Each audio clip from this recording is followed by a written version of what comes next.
Hi. So we are here to understand कि redox reaction का mechanism क्या है बेसिक मीडियम में। बेसिक मीडियम में हम जानना चाहते हैं कि रिडॉक्स रिएक्शंस कैसे होते हैं, क्या क्या उसमें होता है, कितने एटम्स होते हैं, कैसे क्या करते हैं। तो पहले कुछ बेसिक कॉन्सेप्ट्स हमेशा की तरह क्लियर करना चाहेंगे कि जिसको की रिक्वायरमेंट है, आपको अगर नहीं समझ में आएगा तो फिर रिडॉक्स रिएक्शन के आगे बात ही नहीं कर पाएंगे। तो सिंपल सी बात कर लेते हैं कि रिएक्शन कंसिडर करते हैं जिसमें मैग्नीज डाइऑक्साइड रिएक्ट करता है हाइड्रोक्लोरिक एसिड से, और मैग्नीज क्लोराइड देता है, वाटर देता है और क्लोरीन गैस देता है, जो कि रिएक्शन लिखा हुआ है नीचे MnO2 plus 4HCl gives you 7MnCl2 plus 2H2O plus Cl2। तो अब इसमें जो है जो रिएक्टेंट्स हैं, जो MnO2 और 4HCl है, और जो प्रोडक्ट्स हैं 7MnCl2 2H2O Cl2, ये सब मॉलिकुलर फॉर्म्स में लिखे हुए हैं। तो इसीलिए इस इक्वेशन को कहा जाता है एक मॉलिकुलर इक्वेशन। सीधी सीधी बात कर रहे हैं। But in the solution where the chemical change और reaction takes place the reaction products, जब ये रिएक्शन हो रहा होता है जिस सोल्यूशन में, वहाँ पे मॉलिक्यूल्स तो होते नहीं है, वहाँ पे आयंस बन चुके होते हैं, आयनिक कंपाउंड्स बन चुके होते हैं। तो जब भी आप पाएंगे इस तरह के रिएक्शंस हो रहे हैं, तो आप पाएंगे कि मॉलिक्यूल्स जो हैं वो आयंस के फॉर्म में होंगे। तो इसी इक्वेशन को ज़्यादा अच्छे तरह से समझना है कि मतलब सोल्यूशन के अंदर एक्चुअली हो क्या रहा है, तो इसको हम आयनिक फॉर्म में लिख लेते हैं। तो MnO2 plus plus 4H minus plus 4Cl minus gives you Mn2 plus plus 2Cl minus plus 2H2O plus Cl2। अब इसमें कहता है कि ये दोनों तरफ जो है हमें दिखाई दे रहा है Cl माइनस हैं, इधर चार हैं उधर दो हैं, तो लेफ्ट में चार हैं राइट में दो हैं, तो वो कैंसिल आउट कर देते हैं।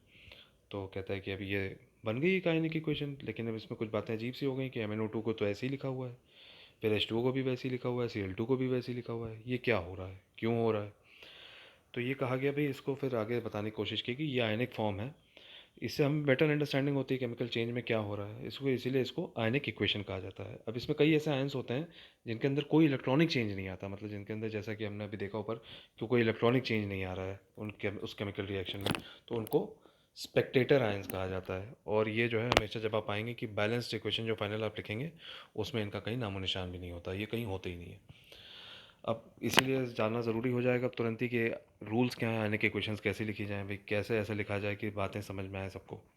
कोई एक ऐसा तरीका होना चाहिए जिससे सबको समझ में आए, और उसकी वजह भी होनी चाहिए कि ऐसा क्यों लिखा जा रहा है। तो पहला कहता है, रूल कहता है कि all soluble ionic compounds involve in chemical change are express in ionic symbols.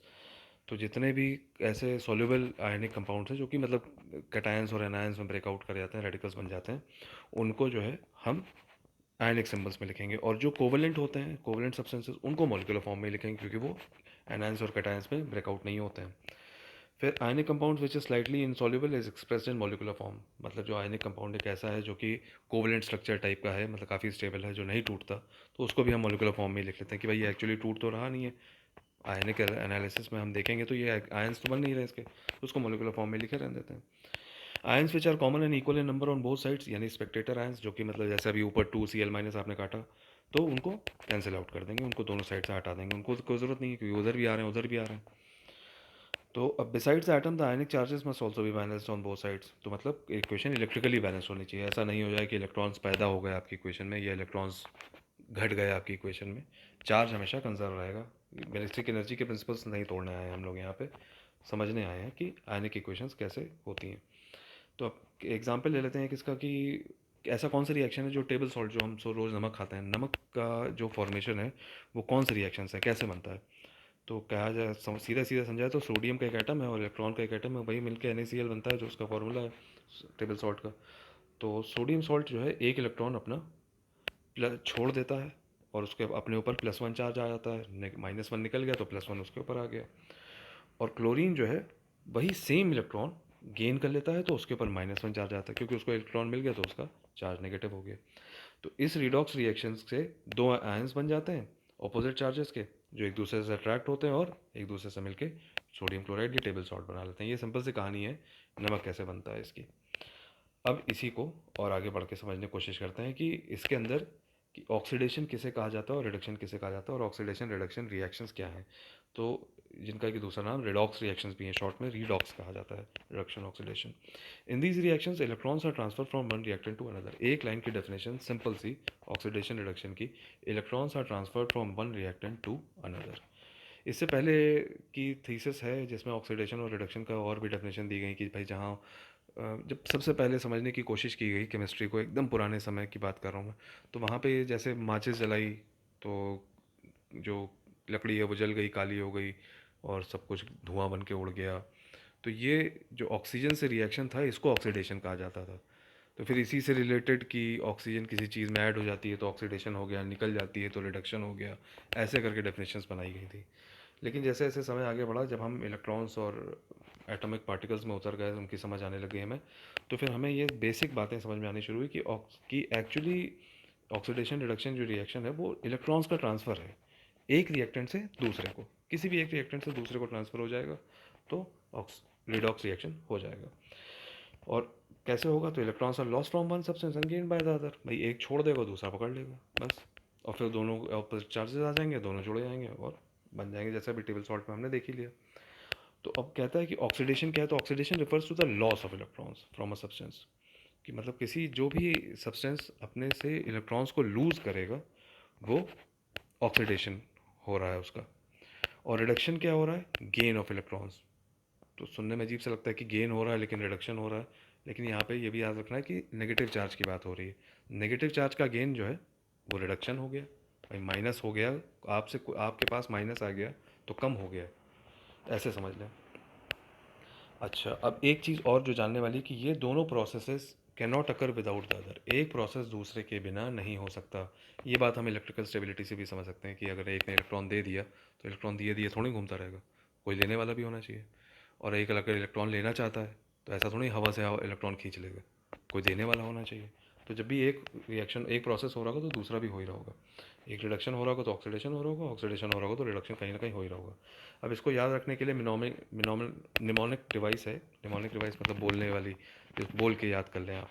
तो लियो द लायन सेज गर, यानी लूज इलेक्ट्रॉन्स ऑक्सीडेशन है एंड गेन इलेक्ट्रॉन्स रिडक्शन है। और इसको याद करने का एक और तरीका है ऑयल रिग, यानी OIL, oxidation is loss and reduction is gain, RIG। इनमें से दोनों में से आपको जो भी याद कर लेना हो, जो आपको आराम से समझ में आ रहा हो वो याद कर लें। और लेकिन ये बेसिक प्रिंसिपल पकड़ना पड़ेगा आपको कि oxidation is loss of electrons and reduction is gain of electrons. एक सब्सटेंस जिसको, जो कि which is under going oxidation, जो मतलब जिसका ऑक्सीडेशन हो रहा है, वो रिड्यूसिंग एजेंट कहलाता है। क्योंकि जिसका ऑक्सीडेशन, अपना ऑक्सीडेशन हो रहा है, वो इलेक्ट्रॉन्स छोड़ रहा है, तो वो किसी का रिडक्शन करवाएगा तो वो रिड्यूसिंग एजेंट हो गया। तो that is why it acts as reducing agent. तो इसी का उल्टा भी है कि which undergoes reduction acts as oxidizing agent. So for table salt reaction sodium is the reducing agent and chlorine is the oxidizing agent. पुराने example से समझ लिया हमने। अब कहता है a reducing agent loses electrons and is oxidized. एक reducing agent जो होता है वो अपने इलेक्ट्रॉन्स लूज करता है और ऑक्सीडाइज हो जाता है। और oxidizing agent gains electron and is reduced. तो सामने वाले एग्जांपल में हम ये बात भी देख सकते हैं कि H2O3 से दो इलेक्ट्रॉन्स निकल गए और तो उसका ऑक्सीडेशन हो गया, और I2 गए, I माइनस में कन्वर्ट हो गया तो उसका रिडक्शन हो गया। अब बात करना शुरू करते हैं जो हम जिस बात के लिए यहाँ खड़े हैं। To understand the mechanism of redox reaction, three approaches have been developed. अब ये समझना है कि रिडॉक्स रिएक्शन का मैकेनिज्म क्या है, एक्चुअली क्या क्या हो रहा है। तो उसके लिए तीन अप्रोचेस बनाई गई। क्या? एक आयन इलेक्ट्रॉन मेथड जिसको कि हाफ रिएक्शन मेथड कहा जाता है, दूसरा ऑक्सीडेशन स्टेट मेथड, तीसरा एग्रीगेट रिडॉक्स स्पीसीज मेथड। ये एकदम नया है और इसके बारे में ज़्यादा जानने को मिलेगा भी नहीं, ये एकदम नई अप्रोच है, सबसे लेटेस्ट। खैर, ion electron method for balancing redox reaction, जिसको कि हाफ रिएक्शन मेथड भी कहा जाता है, ये जेट और लमेव 1927 में ये डिस्कवर हुई थी, डेवलप की गई थी। तो इसमें कहता है कुछ स्टेप्स हैं वो फॉलो करिए, तो उससे जो है आपके जो आयनिक जो रिएक्शन है वो बैलेंस फॉर्म में आ जाएगा। तो आपको ये समझ में आ जाएगा कि एक्चुअली सोल्यूशन में क्या क्या हो रहा है, मैकेनिज्म क्या हो रही है। तो स्टेप वन कहता है write down the redox reaction in ionic form. फिर कहता है स्प्लिट, ये तो सीधी बात हो गई, आयोनिक फॉर्म में लिख लिया, split the redox reaction to two half reaction, मतलब एक ऑक्सीडेशन हाफ लिख लिए और रिडक्शन हाफ, अलग अलग कर लिए दोनों को। फिर कहता है कि balance each half reaction for the number of atoms of each element. तो मतलब हाइड्रोजन और ऑक्सीजन को छोड़ के balance the number other than hydrogen oxygen को छोड़ के बाकी जितने हैं उनको इधर उधर 2 3 4 ऐसे इंटीजर से मल्टीप्लाई करके उनको बैलेंस आउट कर लीजिए। फिर कहता है एसिडिक सॉल्यूशन या न्यूट्रल सॉल्यूशन के लिए क्या करें, add water molecules to the side deficient in oxygen. जिधर ऑक्सीजन कम है उधर H2O डाल दें, ऑक्सीजन आ जाएगी, और दूसरी साइड में H+ आयंस डाल दें बैलेंस आउट करने के लिए। तो H2O ऐड किया है उसको बैलेंस आउट करने के लिए 2H+ डाल दें उधर। अल्कलाइन सोल्यूशन में क्या करें कि जिधर एक्सेस ऑफ ऑक्सीजन है, जहाँ ऑक्सीजन ज़्यादा दिख रही है जिस साइड में, उधर एक वोल्टा मॉलिक्यूल डाल लें, और दूसरी साइड में 2OH माइनस आयंस डाल दें, हाइड्रोक्सिल आयंस डाल दें, क्योंकि बेसिक मीडियम है। अगर पाएँ कि हाइड्रोजन अभी भी अनबैलेंस्ड है तो फिर वही करें कि एक OH आयनस डाल दें और करते रहें ऐसे, वो अपने आप बैलेंस हो जाएगा। आप जब करना कर शुरू करोगे, ऐसे बैलेंस करना शुरू करोगे तो हो जाएगा। आगे एग्जाम्पल भी देखेंगे, उससे भी समझ में आएगा। फिर कहता है add electrons to the side deficient electrons so as to equalize the charge. तो फिर उसका फिर ये देख लें चार्ज बैलेंस है कि नहीं है। नहीं है तो फिर इलेक्ट्रॉन्स जिधर भी ज़रूरत हो उस साइड से ऐड कर लें, ऑक्सीडाइजिंग वाले रिएक्शन में भी और रिडक्शन वाले में भी। फिर कहता है multiply both the half reactions bye suitable number so that number of electrons become equal. तो कुछ ऐसा करें कि दोनों साइड देखें कितने कितने नंबर ऑफ इलेक्ट्रॉन्स हैं, उनका एलसीएम लेके उससे मल्टीप्लाई कर दें, ताकि बाद में अगले स्टेप में असल में करना क्या है कि ऐड करना है दोनों बैलेंस हाफ्स को, तो उसमें वो इलेक्ट्रॉन्स कट जाए ताकि। तो फिर ऐड कर दिए उन्होंने और काट दिए। तो अब इसका एग्जांपल तुरंत देखते हैं कि बेसिक सोल्यूशन में MnO2 plus CrO3 minus react करके बनाता है Mn प्लस CrO4 माइनस। तो रिएक्शन तो ये तो ऑलरेडी आयोनिक फॉर्म में है ही है हमारे सामने सामने। अब इसको बात कर लेते हैं कि अब इसका ऑक्सीडेशन हाफ और रिडक्शन हाफ को अलग अलग कर लेते हैं। तो CrO3 minus gives you CrO4 minus, ये ऑक्सीडेशन हाफ है दिख रहा है क्योंकि क्रोमियम की वैलेंसी हमने देखा कि बढ़ गई है। और रिडक्शन हाफ में MnO2 प्लस से Mn बन गया, तो इसकी कम हो गई है Mn की, मैंगनीज की। अब देखा हमने कि भाई वो कहता है एटम्स बैलेंस करना था स्टेप 3 में, तो Cr एटम्स तो इधर बैलेंस्ड है, अच्छा इधर Mn एटम्स भी बैलेंस्ड है, ओवर एच की बात अभी नहीं करनी है, ठीक। तो दोनों बैलेंस हो गए। अब कहता है कि इक्वलाइज करना है O और H, और एल्कलाइन मीडियम बोला गया है यहाँ पे कि एल्कलाइन मीडियम का रिएक्शन है। तो अब एल्कलाइन मीडियम में क्या बोला था उसने कि जिधर ऑक्सीजन ज़्यादा हो उधर एक H2O ऐड कर लीजिए। तो हमने CrO4 माइनस वाले साइड में, अभी ऑक्सीडेशन हाफ को देख रहे हैं, CrO4 माइनस साइड में एक H2O को डाल दिया, एक मॉलिक्यूल को, और तुरंत उसको बैलेंस करने के लिए उधर 2 हाइड्रोक्सिल आयंस भी डाल दिए लेफ्ट में। सिमिलरली रिडक्शन हाफ में भी देख लेते हैं, यहाँ पर भी बैलेंस करना शुरू करते हैं। तो यहाँ पर लेफ्ट में MnO2 है, तो उधर 2H2O डाल दिया, और राइट में 4OH माइनस डाल दिया। अब चार्जेस इक्वलाइज करने के लिए हमने देखा कि ऑक्सीडेशन हाफ में 2 इलेक्ट्रॉन्स ऐड करने पड़ेंगे राइट साइड में, और रिडक्शन हाफ में 4 इलेक्ट्रॉन्स ऐड करने पड़ेंगे लेफ्ट साइड में। कर दिए भाई, ग्रीन से दिख रहा है वो जो लास्ट नया काम किया गया है। फिर दोनों साइड को 2 से मल्टीप्लाई कर दिया, तो भाई इधर 2 है उधर 4 है, तो इसको ऑक्सीडेशन हाफ को 2 से मल्टीप्लाई कर दिया ताकि इधर भी 4 हो जाए, और उसको कुछ नहीं मल्टीप्लाई किया। फिर दोनों इक्वेशंस को ऐड कर दिया, जो कॉमन चीज़ें दिख रही थी उनको काट के हटा दिया। H2O कॉमन दिख रहा था, 4 इलेक्ट्रॉन माइनस कॉमन दिख रहा था, हाइड्रोक्सिल आयंस कॉमन दिख रहे थे। तो हमने ये देखा 2CrO3 minus plus MnO2 gives you 2CrO4 minus plus Mn। ये अब हमें पता लगा कि ये एक्चुअल रेशियो है रिएक्शंस का, कि जो रिएक्टेंट्स रिएक्ट कर रहे हैं एक दूसरे से वो इस रेशियो में एक्चुअली रिएक्ट करते हैं। तो ये हमें अब समझ में आया कि ये एक्चुअल रिएक्शन क्या है, मैकेनिज्म इसका क्या है और कैसे ये रिएक्ट कर रहा है। इसके बाद तुरंत ही कहता है कि दूसरा एक और मेथड भी है भाई, जो oxidation number method for balancing redox reactions. तो ये थोड़ा बाद में डेवलप हुआ। तो इसमें क्या कहता है, इसमें कुछ चीज़ें अब आपको तुरंत समझनी पड़ेंगी कि ऑक्सीडेशन स्टेट या ऑक्सीडेशन नंबर किसे कहा जाता है। तो ये एक आर्बिट्री नंबर है जिसकी कोई एक्चुअल फिजिकल एग्जिस्टेंस नहीं है, सिर्फ हमने एक नंबर एज्यूम किया है डिनोट करने के लिए कुछ। तो ये क्या है, एक arbitrary number that denotes the charge real और imaginary which at an atom appears to have when it is in combination. मतलब किसी मॉलिक्यूल में अगर कोई एक एटम है तो हम देखते हैं कि इसमें कितना चार्ज लग रहा है कि हमको है।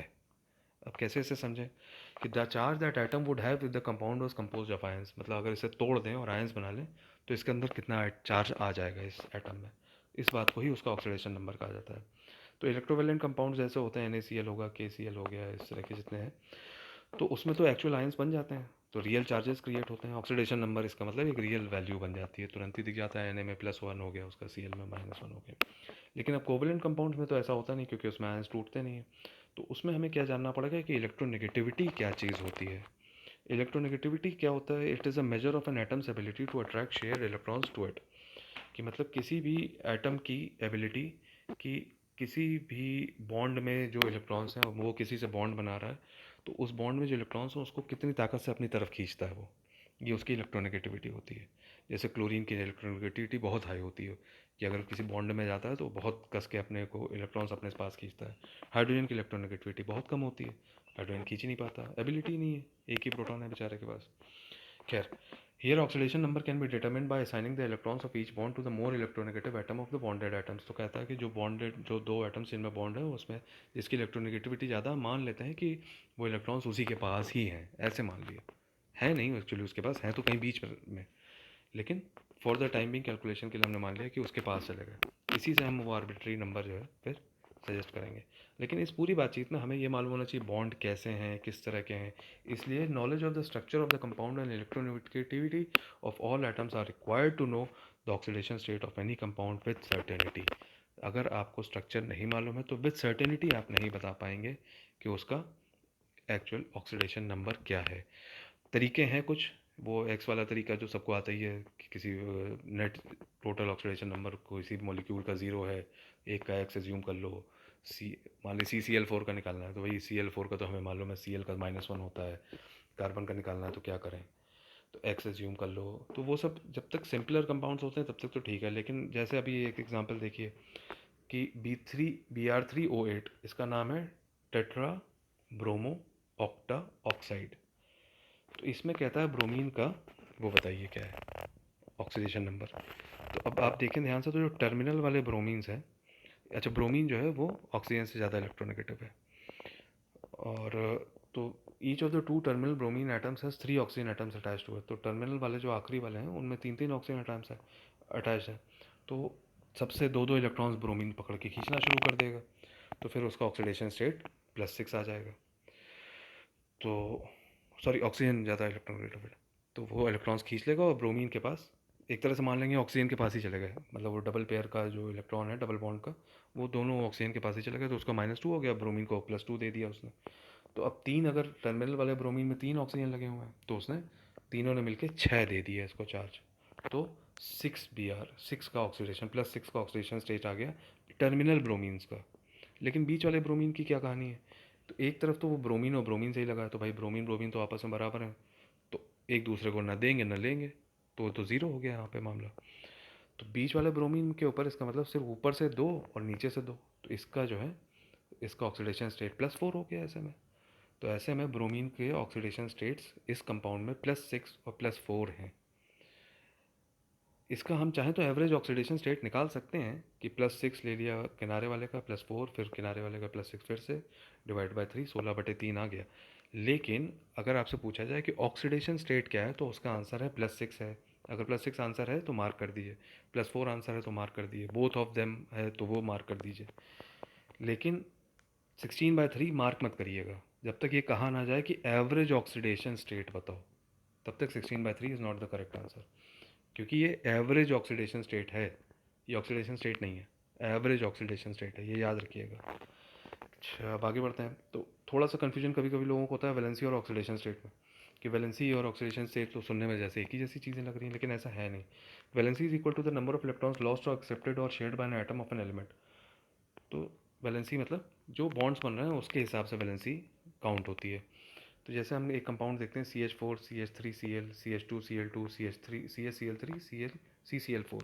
तो CH4 से हेलोजिनेशन होता चला जा रहा है CH4 का, और आखिरी में कंप्लीट हेलोजिनेशन हो गया। अब इसमें हम अगर कार्बन की ऑक्सीडेशन नंबर को देखें तो पहले वाले में -4 है, क्योंकि हाइड्रोजन से तो सभी खींच लेगा वो कार्बन। फिर एक क्लोरीन आ गया तो वो खींच ले जाएगा, तो -2 हो गया वैसे में। फिर CH2Cl2 में 0 हो गया ऑक्सीडेशन नंबर। फिर CH3 में +2 हो गया, CCl4 में +4 हो गया, क्लोरीन ने सारे इलेक्ट्रॉन्स खींच लिए अपनी तरफ। वैलेंसी लेकिन इन सभी में कार्बन की सेम ही रहती है, वैलेंसी पे स्ट्रक्चर का कोई डिफरेंस नहीं पड़ता, वैलेंसी जितनी होती है एटम की उतनी ही रहती है। अब कैसे कहते हैं कि कैसे इसको करना है ऑक्सीडेशन नंबर वाले को, इससे कैसे रिडॉक्स रिएक्शंस को बैलेंस किया जाए। तो कहता है assign oxidation numbers to each of the atoms in the equation and write the numbers above them. तो ऑक्सीडेशन नंबर जो हैं जो भी एटम्स के हैं वो पहले तो रिएक्शन में ऊपर ऊपर लिख दीजिए इक्वेशन में। फिर कहता है identify the atoms that are oxidize and those that are reduce. तो फिर इसमें भी वही ऑक्सीडेशन हाफ रिएक्शन लिख लिए, रिडक्शन हाफ रिएक्शन लिख लिए। फिर कहता है multiply with coefficients to make the total increase in oxidation number equal to the total decrease in oxidation number. यही स्टेप समझने में लोगों को थोड़ी बहुत जो दिक्कत होती है।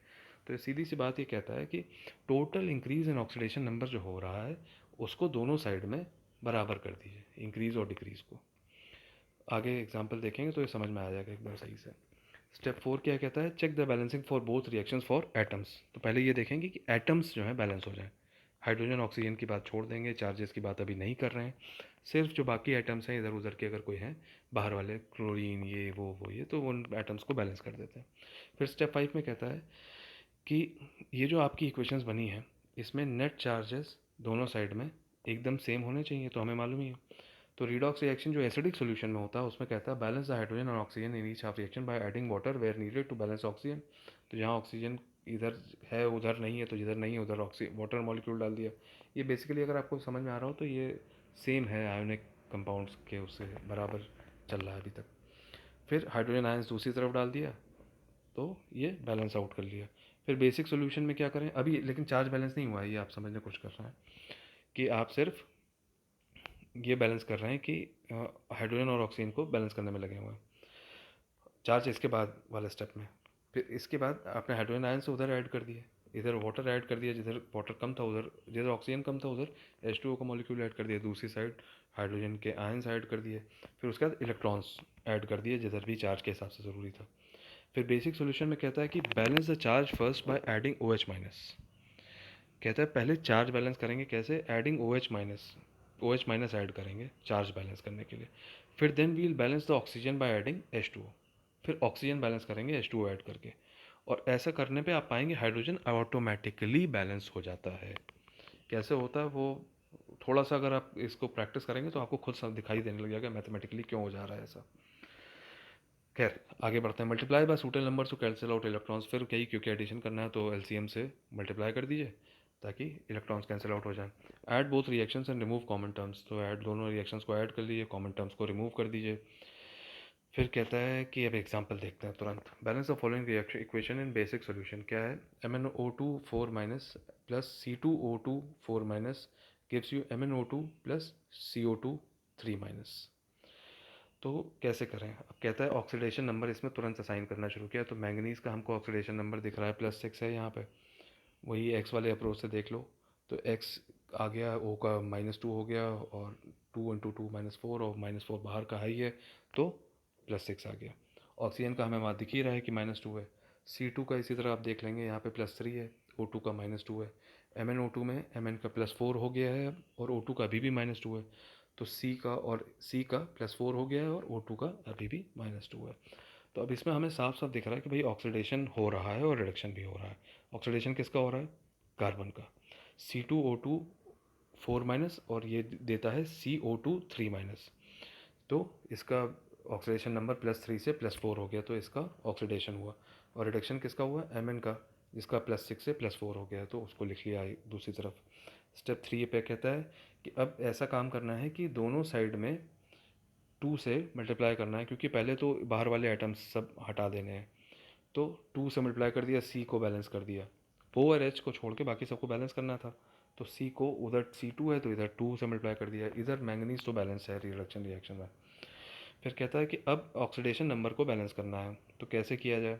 तो ऑक्सीडेशन नंबर को बैलेंस करने के लिए अगर हम देखें ध्यान से तो हम पा रहे हैं इधर पे लेफ़्ट साइड में ऑक्सीडेशन रिएक्शन के भी लेफ़्ट में C2O2 4 माइनस है और उधर 2CO2 3 माइनस है। तो पर कार्बन का जो रिडक्शन आया वो आया +3 से +4 हो गया। एक कार्बन एटम का ऑक्सीडेशन नंबर +3 से +4 हो गया। तो इसका मतलब है कि एक कार्बन के एटम ने एक इलेक्ट्रॉन को एक्सेप्ट किया, लेकिन यहाँ पे तो 2C2 है, C के 2 हैं, तो इसका मतलब 2 इलेक्ट्रॉन्स एक्सेप्ट हुए टोटल। तो वो बात हमने लिख दी ऐसे कैसे कि 2 इलेक्ट्रॉन्स इससे निकले हैं, एक्सेप्ट करने के लिए ऑक्सीडेशन से निकले हैं, ऑक्सीडेशन रिएक्शन में इलेक्ट्रॉन्स निकलते हैं। फिर रिडक्शन में आ जाते हैं। तो रिडक्शन वाले में क्या हुआ कि सेम काम हुआ कि भाई यहाँ पे 6 से 4 हो गया, तो इसका मतलब इसने 2 इलेक्ट्रॉन्स एक्सेप्ट कर लिए हैं, और ये एक ही एटम है, Mn का एक ही एटम इधर भी है इधर भी है, और इसी ने 2 एक्सेप्ट इसी को करना है, तो इसने 2 एक्सेप्ट कर ली, यही बात लिख दी गई। तो इससे हमें पता लग गया कि अब हमने दोनों तरफ ऑक्सीडेशन नंबर्स को बैलेंस कर दिया है। ये बात ध्यान रखनी है हमेशा, थोड़ा लोग कन्फ्यूज़ यही होता है ऑक्सीडेशन नंबर बैलेंसिंग में कि पर एटम ऑक्सीडेशन नंबर को देखना है कि पर एटम रिडक्शन कितना हो रहा है, उसके बाद ये देखना है कि एटम्स कितने इन्वॉल्व हैं पूरी बातचीत में। तो अब ये कर लिया। खैर अब आ गए हम लोग चार्ज बैलेंस पे। तो चार्ज बैलेंस के लिए उसने क्या बताया था कि उसने कहा था कि भाई पहले OH माइनस आयंस डालिए और उसके बाद H2O मॉलिक्यूल्स डालिए और अपने आप ही बैलेंस दिखाई देगा। तो हमने इधर देखा भाई चार्ज बैलेंस के लिए हमको 4 हाइड्रोक्सिल आयंस ऐड करने पड़ेंगे इस साइड में, लेफ्ट साइड में ऑक्सीडेशन में, तो हमने कर दिए। और उधर जो है 2H2O ऐड करते ही देखा हमने कि सब बराबर हो गया, O और H दोनों बराबर हो गए। सेम हम उधर गए तो उधर भी हमने देखा कि 4 हाइड्रोक्सिल आयंस राइट रिडक्शन के राइट में ऐड कर दें अगर, और इधर 2H2O ऐड कर दें तो ये भी चार्ज इसका भी बैलेंस हो जाता है। चार्ज बैलेंसिंग यहाँ पे हाइड्रोक्सिल आयन से की जाती है बेसिक मीडियम में, ये बात याद रखनी है ऑक्सीडेशन नंबर से जब इक्वेशन को बैलेंस करना है, जब आगे बढ़ते हैं तो। फिर क्या कहता है कि भाई दोनों को देख लीजिए, किसी से कुछ मल्टीप्लाई करने की ज़रूरत है नहीं है, सीधा सीधा 2 इलेक्ट्रॉन्स कटते हुए दिख रहे हैं, ऐड कर दिए दोनों को। सब स्पेक्टेटर आयंस जो हाइड्रोक्सिल वाले थे वो सब कट जाएंगे और हमारे पास एक बैलेंस्ड इक्वेशन आ जाएगी, जिससे हमें पता लगेगा कि एक्चुअली स्टाइकोमेट्रिक रेशियो क्या है जब ये रिएक्शन एक्चुअली अकर करता है। अब बात कर लेते हैं थोड़ा सा कि balancing redox reaction by ARS method, जो कि है एग्रीगेट रेडॉक्स स्पीशीज़ मेथड। ये सबसे नया मेथड है और it is an improved oxidation number change method that is successfully solves even reactions that can not be cleanly separated into partial reactions of oxidation and reduction. तो ऐसे कई reactions हैं जो कि जिनका कोई क्लीनली हम सेपरेट नहीं कर पाते हैं कि ये एक्चुअली ऑक्सीडेशन हो रहा है कि नहीं हो रहा है, समझने में थोड़ी दिक्कत होती है। तो उनके लिए मेथड निकाला गया ARS मेथड, इससे सब कुछ रिजॉल्व हो जाता है। लेकिन यह भी हमारी स्टडी के उससे बाहर की बात है, ये हमारे करिकुलम से बाहर की बात है बेसिकली। अब वैसे तो टॉपिक बहुत बड़ा है, लेकिन इसको सिर्फ नाम के लिए देख ले रहे हैं कि टाइप्स ऑफ रिडॉक्स रिएक्शंस कैसा है। कि टाइप्स ऑफ रिडॉक्स रिएक्शन मोटे मोटे 4 तरह के होते हैं। कॉम्बिनेशन रिएक्शंस यानी A+B गिव्स यू C वाला टाइप का, 2 और more substances combine to form a single new substance. फिर डिकम्पोजिशन रिएक्शंस होते हैं कि compound A breaks and gives you B+C। तो कंपाउंड ब्रेक्स डाउन इनटू 2 और more simpler substances. Calcium carbonate को हीट कर दिया, कैल्शियम ऑक्साइड बन गया, कार्बन डाइऑक्साइड गैस निकल गई। फिर डिस्प्लेसमेंट रिएक्शंस होते हैं, सिंगल डिस्प्लेसमेंट रिएक्शंस होते हैं कि एक एक रिएक्शन है जिसमें कि A reacts with CD and gives you AD and plus C। तो A ने C को रिप्लेस कर दिया। तो क्या क्या रिप्लेस हो जाता है ऐसे में? मेटल रिप्लेस हो जाता है, हाइड्रोजन रिप्लेसमेंट होता है, हेलोजन का रिप्लेसमेंट होता है। इन सब के इंडिविजुअल एग्जांपल्स भी देख सकते हैं जाके। फिर डबल रिप्लेसमेंट रिएक्शन मतलब AB reacts with CD and forms AD and BC।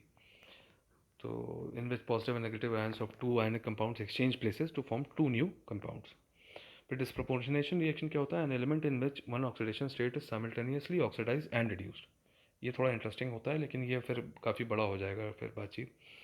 लेकिन कहीं से अगर मिले तो इसको ज़रूर पढ़ें कि डिस्प्रोपोर्शनेशन रिएक्शन में एक ही एटम, एक ही मॉलिक्यूल्स में एक ही एटम के अलग अलग ऑक्सीडेशन स्टेट्स देखने को मिलने लग जाते हैं। वही रिड्यूस हो रहा है और वही ऑक्सीडाइज भी हो रहा है। तो ऐसे समझ लें कि वही रिड्यूस होगा वही ऑक्सीडाइज होगा, इसका मतलब है कि 3 ऑक्सीडेशन स्टेट्स उसकी दिखाई देंगी आपको, एक नेचुरल और एक रिड्यूस और एक ऑक्सीडाइज्ड। तो 3 आपको देखने को मिलेंगी डिस्प्रोपोर्शनेशन रिएक्शन में। So that's it, that's how we can understand how what is the mechanism actually going on in the solution part for redox reaction in basic mediums। जितने एग्जाम्पल हमने देखे वो सब बेसिक मीडियम्स के ही consider किए गए थे। That's it, thanks.